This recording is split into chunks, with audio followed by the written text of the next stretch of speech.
The rain hammered down on the desert highway like bullets, turning the asphalt into a river of black glass. Through the storm, 7 motorcycles cut through the darkness, their engines roaring in perfect synchronization. Leading the pack was Jack's Reaper Morrison, Sergeant-at-Arms of the Hells Angels Nomads chapter. His leather cut soaked through, the death head patch glistening under the occasional flash of lightning. They weren't supposed to be on this stretch of road. The original route had them 50 miles west, but a police checkpoint had forced them to detour through this godforsaken piece of nowhere. Jax's jaw was clenched tight, his knuckles white on the handlebars.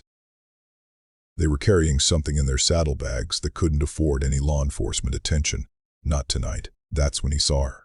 A figure stumbled into the beam of his headlight, arms raised, face streaked with blood and rain. A young woman, maybe 25, her clothes torn, barefoot on the cruel pavement.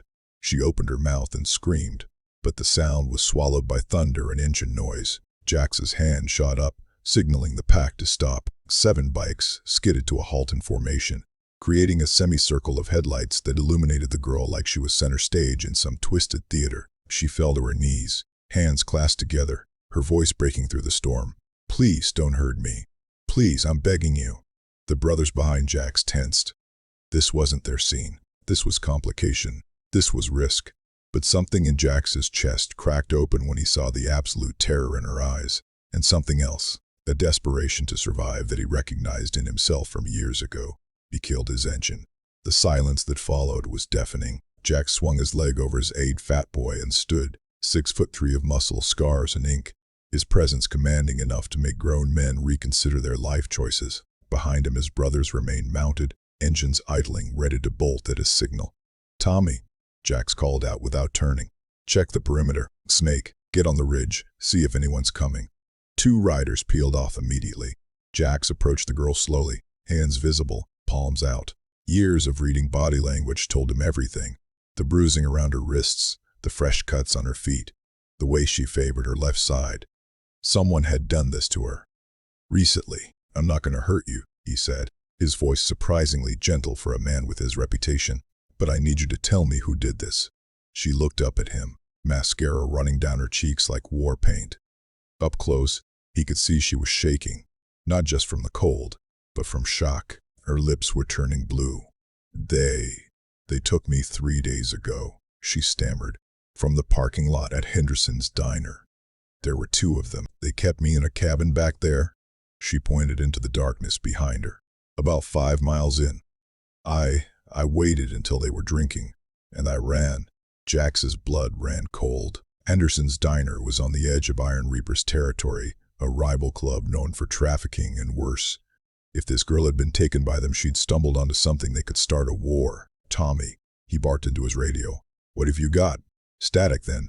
Boss, I got fresh tire tracks heading east, maybe 30 minutes old. 2 vehicles, moving fast." The girl grabbed Jax's arm with surprising strength. "Please don't leave me here. They said they'd kill me if I tried to escape. They said no one would come for someone like me." Something in that phrase, "someone like me," hit Jax between the ribs. He'd heard it before from his own mouth, a lifetime ago. Before the club, before he'd found brothers who'd die for him. "What's your name?" he asked. "Lily. Lily Jen." "Okay, Lily, I'm Jax. And you're right. They will come looking for you. But here's what's gonna happen. You're gonna get on the back of my bike, and we're gonna get you somewhere safe. My brothers and I, we don't leave people behind." Behind him, he heard Bones, his road captain, cut his engine and dismount. "Reaper, we got a schedule. Church is in 6 hours. We can't." Jax turned, and the look in his eyes stopped Bones mid-sentence. It was the same look he'd had when he pulled Bones himself out of a meth house 4 years ago, when everyone else had given up on him. "We're taking her," Jax said quietly. "Anyone got a problem with that, take it up at church. But right now, she's under our protection." The brothers exchanged glances. Then, one by one, they nodded. Jax shrugged off his leather cut and wrapped it around Lily's shoulders. The sacred garment. The one thing a Hell's Angel never lets anyone else wear. Now draped over a terrified civilian girl in the middle of nowhere. He saw the shock register on his brothers' faces, but no one spoke. "Can you ride?" he asked her. She nodded, teeth chattering. "My dad, he had a bike. Before." "Good enough. He guided her to his fat boy, helped her onto the back seat. Hold on tight to me. Don't let go, no matter what happens. As they mounted up, Snake's voice crackled through the radio.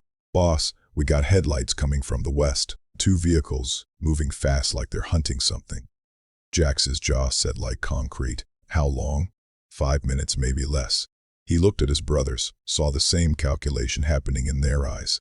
They could run, disappear into the storm, let the girl take her chances. That's what the old code would have demanded. Plub first, always. But Jax had been changing that code, piece by piece. Since he'd taken the patch, he'd been teaching his brothers that strength wasn't just about violence and fear. It was about knowing when to fight for something bigger than yourself. Here's what we do, Jax said into his radio. Bones, Trigger, you two take Lily and head north to the safe house in Copper Ridge. Take the back roads, no main highways. Tommy and Snake, you're with me. We're gonna leave a message for whoever's following. Boss Bones started. That's an order, brother. This girl survives. That's non-negotiable. Lily's grip tightened on his waist. You're staying behind for me. Jax looked back at her, and in that moment something shifted in his chest.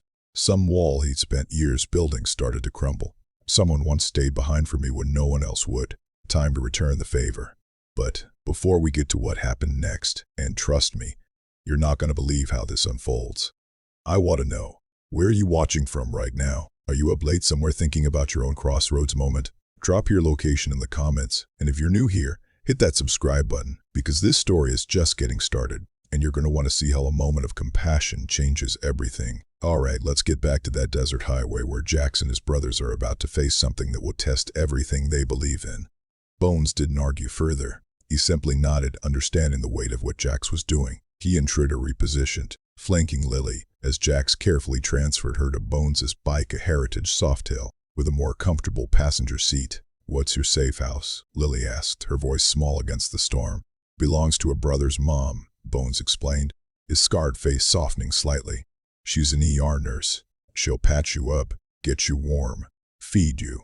You'll be safe there. Why are you doing this? Lily's question hung in the air. Bones glanced at Jax, then back at her. Because that big, ugly bastard over there taught us that being a Hell's Angel isn't just about the leather and the bikes and the reputation. It's about family, and sometimes, family is whoever needs you in that moment. Jax felt heat rise in his chest. Not embarrassment, but something else. Pride, maybe. Or purpose. Get her out of here, he ordered. Radio when you're secure. Bones and Trigger roared off into the darkness, taking the northern route. Within seconds, their taillights were swallowed by rain and night. Jax, Tommy, and Snake positioned their bikes across the highway, blocking both lanes. Tommy, 6'5", of pure muscle with a braided beard down to his chest, checked his saddlebag and pulled out a road flare. Snake, the youngest of the group at 28, but meaner than a rattlesnake when provoked, cracked his knuckles. How you want to play this, boss? Snake asked. Smart and controlled, Jax replied, his voice carrying the authority of someone who'd survived 3 tours in Afghanistan before the club. We're not starting a war tonight. We're just making it clear that the girl is off limits. The headlights appeared around the bend. 2 trucks, big and aggressive, modified for off-road hunting. They screeched to a halt about 50 yards out, high beams blazing, painting the 3 bikers in harsh white light. 4 men emerged. Jax recognized the patches immediately. Iron Reapers, but not just any members. The one in front was Marcus Blade Henderson, their enforcer, and the most dangerous man in their chapter. 6'1", built like a freight train, with a reputation for brutality that made even other outlaws nervous. Well, well, Blade called out, his voice carrying over the rain. Nomads chapter, way out of your territory. Where's the girl? Jack stepped forward, planting his boots wide. Gone, and she's staying gone. Blade laughed to sound like gravel in a blender. See, that's where we got a problem, friend.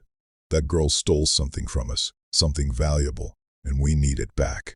She didn't steal anything except her freedom, Jack shot back, and I'm guessing you boys got real creative with how you were keeping her locked up. That ends tonight.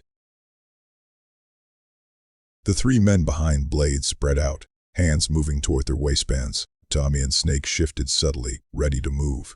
You got no idea what you're stepping into, Morrison, Blade said, using Jax's real name like a threat. That girl witnessed something she wasn't supposed to see. She's leverage in a deal way bigger than some bleeding heart rescue mission. Jax's mind raced. Leverage. This wasn't just about trafficking. This was about business.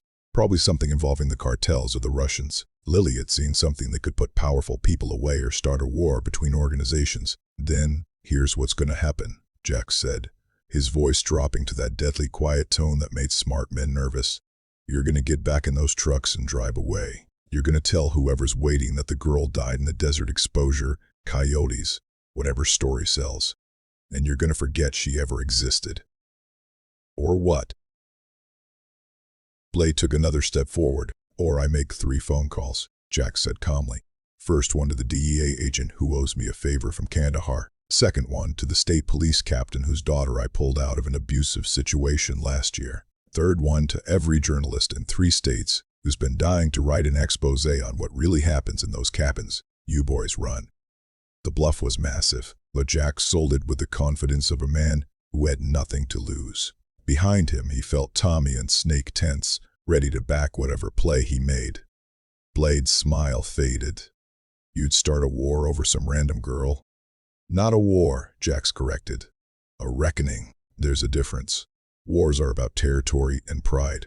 This is about doing what's right, something your club forgot a long time ago. For a long moment, the only sound was rain hammering on leather and steel. The 2 groups of men stood in the darkness, measuring each other, calculating odds. Then Blade's radio crackled.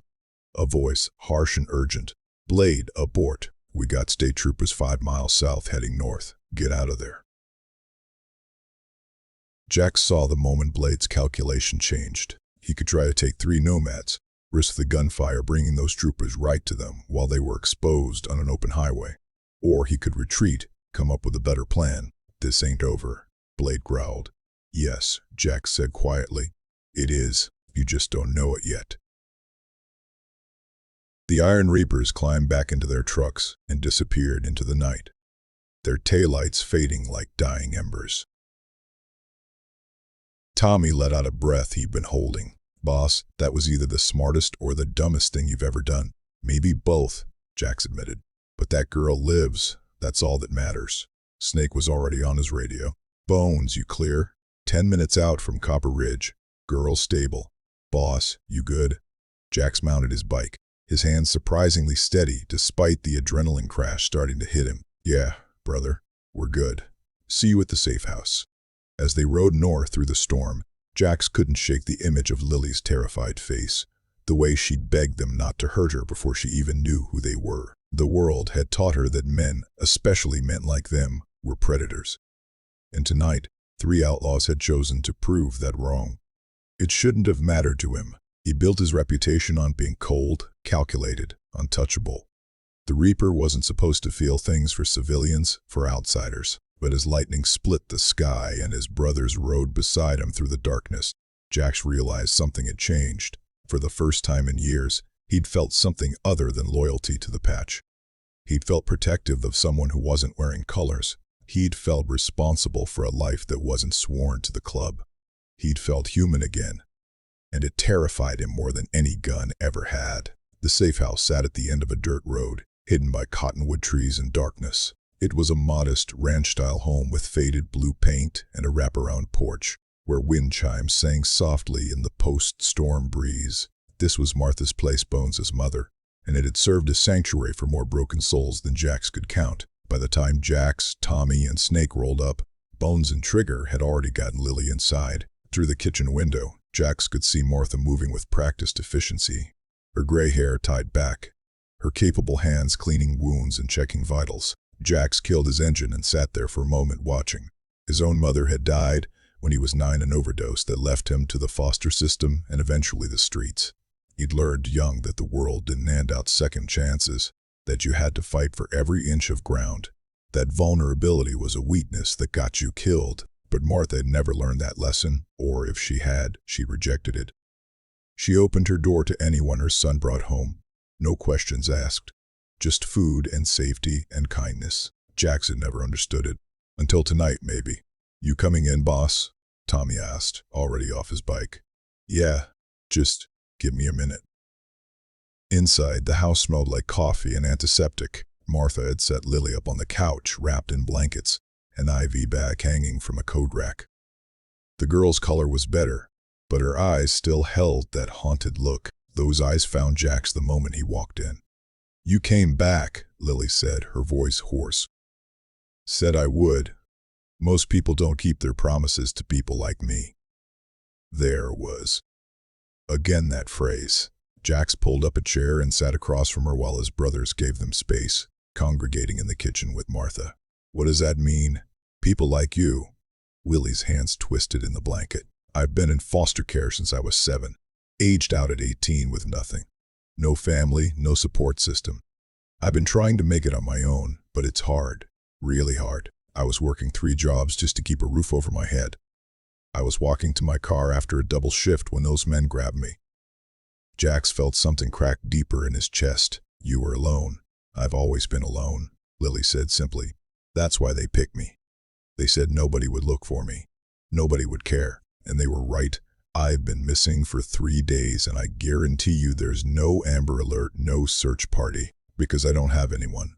The matter-of-fact way she said it, without self-pity, just stating a fact about her existence that got to Jax in a way that surprised him. "You're wrong about one thing," he said quietly. "People cared enough to risk their lives tonight. My brothers didn't have to stop. We could have kept riding, but we didn't." "Why?" Lily leaned forward, genuine confusion in her eyes. "Why did you stop? You're Hell's Angels. I've seen the news, the documentaries. You're not supposed to be heroes." Jax almost laughed at that. "We're not heroes, Lily. Don't get that confused. But we're not the monsters the news makes us out to be either. We're just men who found family where the world said we didn't belong. And sometimes we recognize when someone else needs that same thing." Martha bustled in with a tray soup, crackers, hot tea. She set it down with a grandmother's firmness. "You need to eat, sweetheart. Get your strength back." As Lily reached for the soup with shaking hands, Jax caught Martha's eye. The older woman tilted her head to where the kitchen. They needed to talk. In the kitchen, his brothers were gathered around the table, faces serious. Bones spoke first. "Blade's not going to let this go, boss. You know that." "I know." "The girl saw something," Trigger added. "Whatever it was, it's bad enough that the Reapers risked coming after her in a storm. That's not just about pride." Jax nodded, pulling out his phone. "Which is why we need information. Snake, I need you to reach out to your contact at County C. If there has been any chatter about the Iron Reapers in the last week. Tommy, call Diesel from the Bakersfield chapter. See if they've heard anything. Bones, you're with me. We need to have a conversation with Lily about what exactly she saw." 20 minutes later, Jax and Bones sat with Lily at the kitchen table while Martha kept watch from the living room. The girl had eaten half the soup and looked marginally more human, though the fear in her eyes hadn't faded. "I need you to tell me what happened in that cabin," Jax said gently. "Not the personal stuff. I don't need to know that unless you want to tell me. But what you saw or heard that made those men so desperate to keep you quiet." Lily's hands wrapped around her tea mug. "The first 2 days they kept me locked in a bedroom. I could hear them talking, but not clearly. But on the 3rd day, someone came. Someone important. I could tell by how different they acted. Respectful, almost scared. You see this person?" Through a crack in the door. It was a woman, maybe 50. Expensive clothes. Professional. She had an accent Russian, I think. She was talking about a shipment, about moving something through Phoenix to California. She kept saying the product must arrive clean and the arrangement with the cartels is fragile. Jax and Bones exchanged a look. This was bigger than trafficking. This was about the Reapers being a middleman in some kind of drug or weapons pipeline between the Russian mob and the cartels. "Anything else?" Bones asked. She mentioned a name, Victor, and she said the next delivery was in 6 days, at a place called the Copper Mine. She seemed angry that the Reapers had a loose end. I think she meant me. That's when I knew I had to run, or I wasn't walking out of there alive. The Copper Mine. Jax knew the place, an abandoned mining operation about 40 miles east, right on the border of 3 counties. Perfect for illegal exchanges where jurisdictional confusion would slow any law enforcement response. 6 days, Jax said. "That's this Friday." Bones finished. Lily looked between them, reading their expressions. "I put you in danger, didn't I? By involving you in this." "You didn't involve us in anything," Jax corrected. "We made a choice." and I don't regret it. But what happens now? They know you have me. They'll come after your club. Let them try, Bones said simply. We've handled worse. But Jax was thinking harder than that. The Reapers were dangerous, but they were also pragmatic. If Lily disappeared, really disappeared, they'd have no reason to keep pushing. But if she showed up dead or alive in the wrong place, it would confirm everything she'd witnessed and bring heat they couldn't afford. We need to make them believe you're not a threat, Jax said slowly, the plan forming as he spoke. Martha, how's your friend at social services? Martha appeared in the doorway. Claire, we've known each other 30 years. Why? Because Lily Chen is about to disappear into a new identity, new city, new life, completely off-grid. The kind of disappearance that even the people looking for her will accept as she's gone and not coming back. Lily's eyes widened. You can do that? We've got connections, Bones said. People who owe us. People who understand. Sometimes, folks need to vanish for their own good. But my life, my jobs, my apartment. Wasn't much of a life, was it? Martha said gently, sitting beside her. Honey, sometimes God or fate, or whatever you believe in, puts an ending in your path so you can have a new beginning. This might be yours.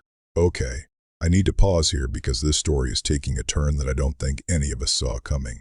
What do you think Jack should do next? Should he help Lily disappear completely, or is there another way to handle this? Drop your predictions in the comments.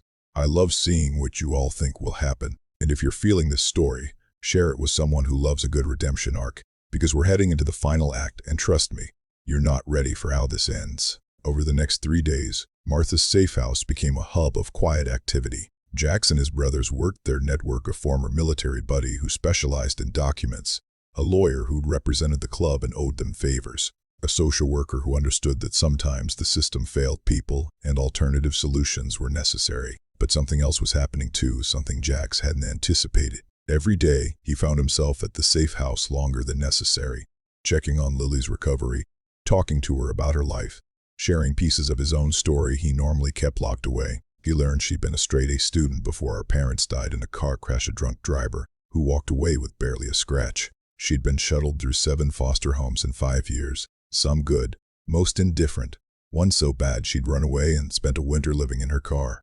She taught herself web design through library computers, had dreams of starting her own business, wanted to travel to Japan to see the cherry blossoms. She was 26 years old and had never felt safe enough to truly live. Jax found himself angry on her behalf.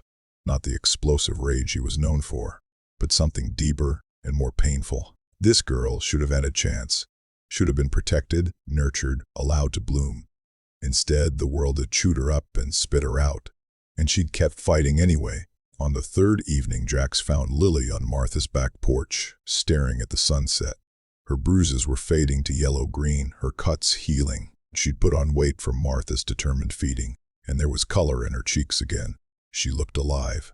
Your paperwork's done, Jax said, sitting beside her. Tomorrow morning, Lily Chen ceases to exist. You'll be Emma Rodriguez, born in Albuquerque, clean history, social security number, the works. Martha's friend Claire has a job lined up for you in Portland web design for a non-profit. Apartments already rented under your new name. You'll have enough money to get started, courtesy of the club's discretionary fund. Lily was quiet for a long moment. I don't know how to thank you for this, any of this. Don't thank me, Jax said. Just live, really live. Build that business. See those cherry blossoms. Be the person you were supposed to be before life got in the way. Is that what you did? Became who you were supposed to be? The question caught him off guard. I became who I needed to be to survive. Not sure it's the same thing. Tell me about it, Lily said softly. Please, I've told you my story. I want to know yours.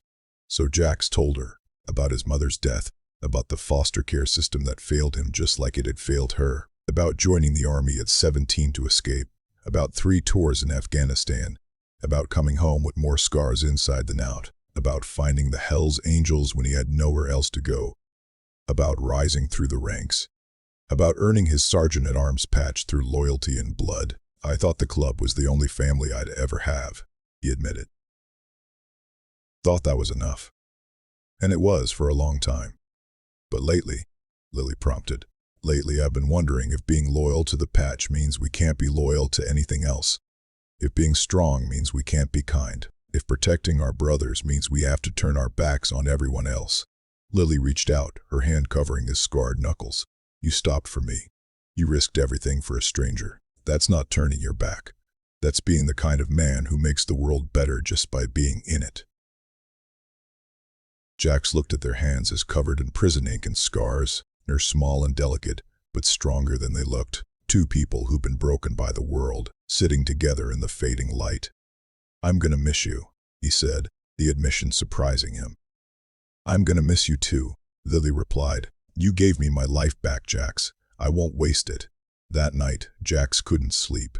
He sat in his truck outside the safe house, smoking a cigarette and staring at the stars. Bones found him around 2 a.m., climbing into the passenger seat without invitation. You falling for her, boss? Jax didn't answer immediately. She leaves tomorrow. That's not what I asked. I barely know her. Also not what I asked. Jax crushed out his cigarette. Doesn't matter what I feel. She deserves a clean start. Away from this life. Away from guys like us. Guys like us? Bones laughed softly. Brother, you just orchestrated the most elaborate rescue mission I've ever seen for someone who wasn't wearing a patch. You called in every favor we had. You risked war with the Reapers. You gave her your cut in the middle of a highway. If that's guys like us, then maybe we're better men than we thought. Or maybe I'm just getting soft in my old age. You're 34, not dead.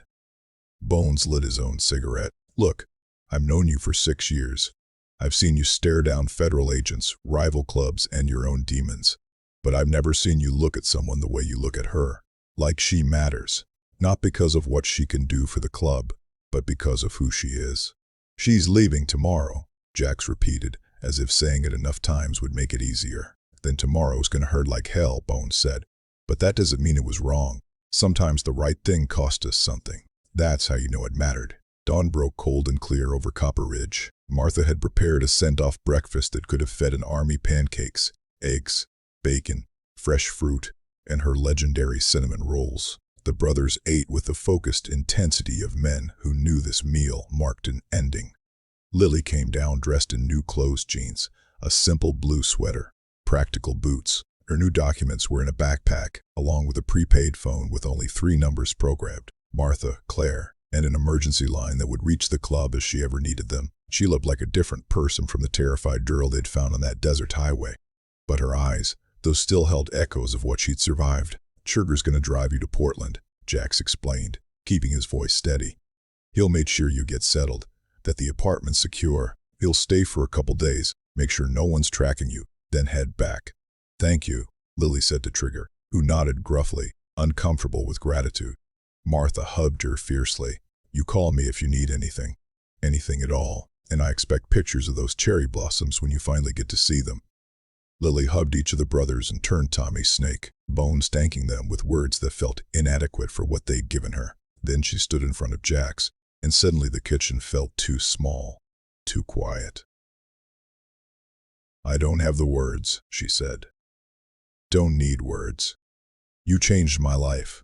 You gave me a future. How do I repay that? By living it, Jax said. By being happy. By proving that second chances aren't wasted on people who deserve them. Lily pulled something from her pocket, a folded piece of paper.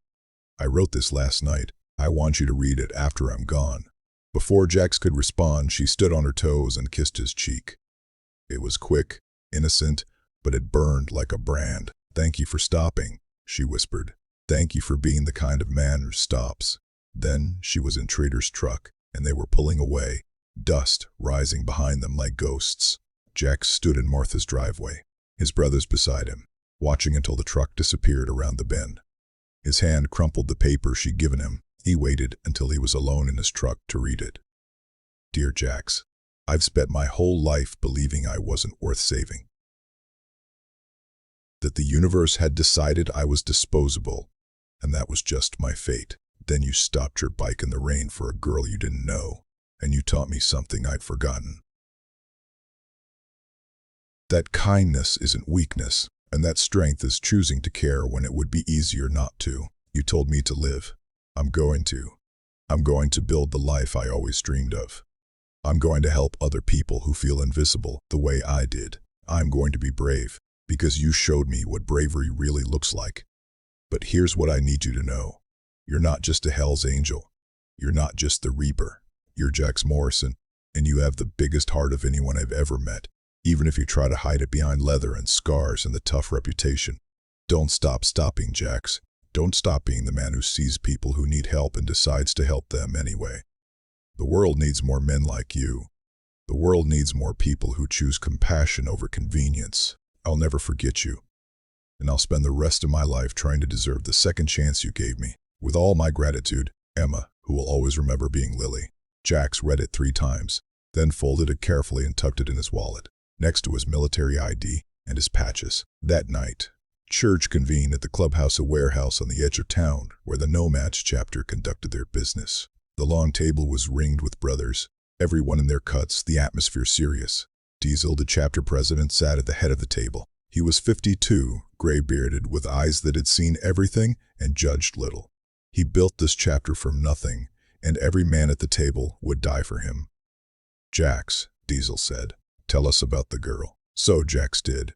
He told them everything from finding Lily on the highway to facing down the Reapers to creating her new identity. He left nothing out, including the fact that he'd wrapped his cut around her and called in club favors for a civilian. When he finished, silence filled the room. Then Razor, the eldest brother at 61, spoke. You risked war for an outsider. I risked war for someone who needed us, Jax corrected.